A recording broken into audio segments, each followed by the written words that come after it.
Good morning, class 5. Welcome to your science online class.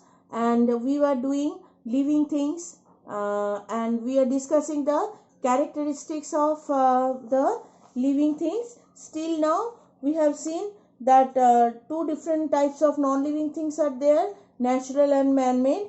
And among the characteristics of the living things, what we have seen that there are different characteristics which are very common to all types of living things. Living things not only include human being, isn't it? It includes animals, aquatic animals, forest animals, land animals, and along with that all the trees. So these are the common feature. And still now we have discussed about living things move on their own. Living things need air, water, and food.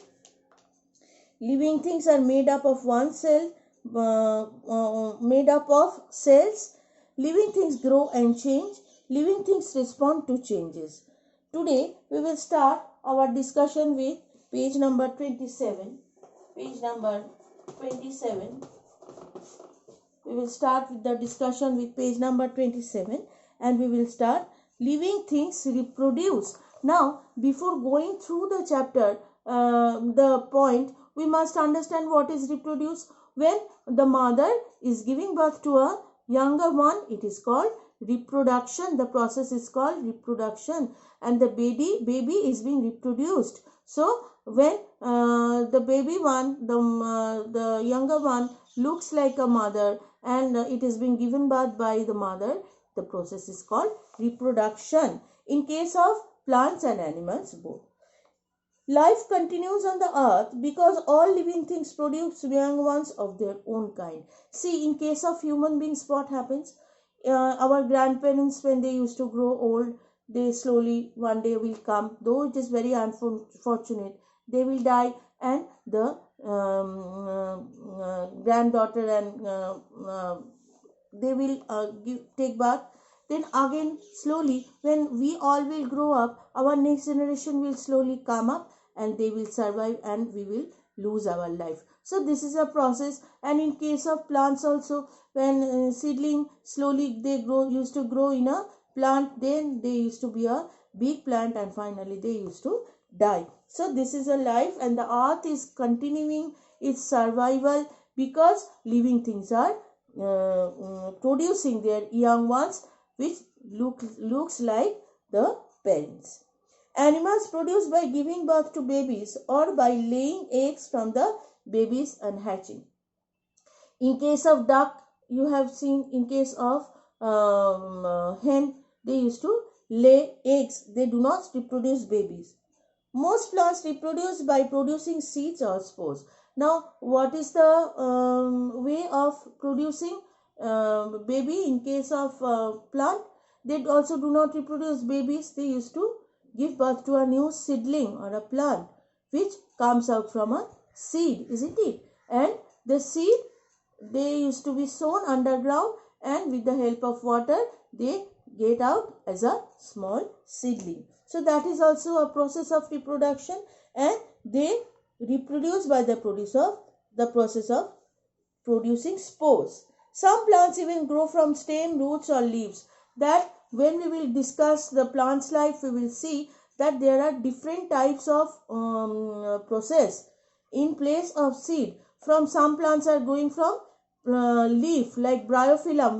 When we will go to the next chapter, plant's life, we will see that they are growing in a different way. Some are going after cutting a stem. You cut a stem and you put it in a mud. What you will see? You see a new plant is coming out, right? China rose.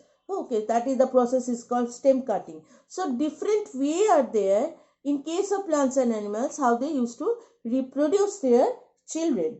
Some plants even grow from stem, root. Root we know, potato, carrot, they are the root part we used to eat. Generally root we do not eat of other plants, but some plants are there like potato and carrot and beetroot which we used to eat the root part of the plant. Non-living things do not reproduce. Grouping things. Now, while studying about characteristics of things, science Scientists place in them groups of similar things. Now, why grouping is important? Then they study the things in a group together. This makes their study easier. All the things have life are placed under a group living things, and the other, those without life, are placed under the group of non-living things. As I have told you that living things and non-living things are being divided into two different categories. Living things are divided into two major groups, plants and animals. Though we are same, but our lifestyle is a little bit different, isn't it? Though we are having some common features, some same features, but plants and animals are a little bit different. This is because plants and animals are different in the way they live, eat, move and reproduce. See, in living also, we live in a house, they used to live in a forest. We eat food from plants and animals, but they are using water to receive their food, they are preparing their own food. In case of moving, they are also moving, but they are moving towards the sunlight.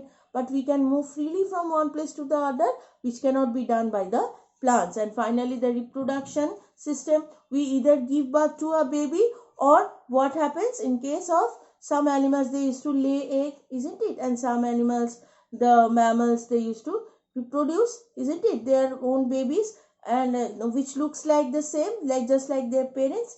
And in case of some movement, we see that we can move freely from one place to the other. Both plants and animals are further divided into small groups that we will read in the higher class. Now, categorizing the animals, we will see in this chapter only, because in this chapter not, in our next chapter we will see, because carnivorous, herbivorous and omnivorous, I think many of you already know what are they. The animals, those who eat green leaves and vegetables, they are called herbivores, because they depend on green plants and animals, herbs, isn't it? Carnivores, they depend on animals eating other animals and their flesh. And omnivores, like us, human being, bear, we will see that later on, get in the next chapter. Those who depend on both, those who eat both grass and leaves and vegetables. Along with that, they also eat the flesh of other animals. So they are called omnivores, because both of them are eating both vegetables as well as flesh. So see the picture, grouping things, all things, living things and non-living things. Living things, again, it is divided into two parts, plants and animals. So this is all about the chapter. In the next class, we will discuss the exercises on page 29, and what are the probable questions which can come from this chapter, that we will discuss in the next class. Thank you very much.